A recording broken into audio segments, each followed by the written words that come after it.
এক গাদা কম্বোতে ঠাসা একটা ভালো ক্যাফের খোঁজ আজ রইল তোমাদের জন্য।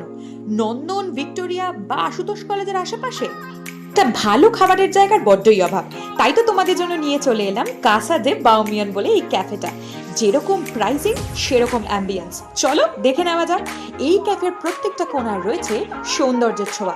ইনস্টাগ্রাম ওয়ার্দি ছবিও তো তুলতে হবে। ছবি তুলতে তুলতে বোর হয়ে গেলে খেলে নাও ইনডোর গেমস। খানিকক্ষণ অপেক্ষা করতে করতেই আমাদের হাতে চলে এলো watermelon mint cooler. My god, it was too refreshing. তারপর চলে এলো momo platter. 2 piece chicken cheese steam momo, 2 piece chicken cheese fried momo আর 2টো চিকেন বাও। এই চিকেন চিজ ফ্রাইড মোমোটা তো মামা মিয়া, দারুণ খেতে ছিল। আর আমার খাবো one of the best chicken cheese steam momo যদি বলো, তাহলে ছিল এইটা। স্টাফিংসটা দেখতে পাচ্ছ, আর চিকেন বাও। তোমাদের যদি বেস্ট চিকেন বাও ট্রাই করতে হয়, এখানে চলে যেতে হবে। Stuffings fully veggie loaded, it was amazing. তারপর চলে এসেছিল আমাদের show stopper continental combo.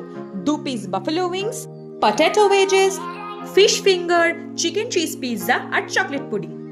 Fish ফিঙ্গারটা জাস্ট দেখো, বাইরে একটা ক্রাঞ্চি কোটিং আর ভেতরে ভর্তি মাছের স্টাফিংস। আমার তো দারুণ লেগেছে। তারপরে আমি ট্রাই করে নিয়েছিলাম এই পটেটো ওয়েজেস। শুধু আলু মনে হলেও এত ডেকোরেটিভ ভাবে ওনারা প্রেজেন্ট করেছিলেন এবং ফ্রাই করেছিলেন, খেতে দারুণ লাগছিল। আর এই বাফেলো উইংস মাস্ট ট্রাই যারা স্পাইসি ভরপুর পছন্দ করো। তারপরে এই চিজি পিৎজা যদি তোমাদের ট্রাই করতে হয়, অবশ্যই চলে যেতে হবে কাসা দে বাউমিয়ান। শেষ করেছিলাম এরকম vanilla ice cream with chocolate syrup দিয়ে চকলেট পুডিং। জাস্ট দারুণ খেতে ছিল।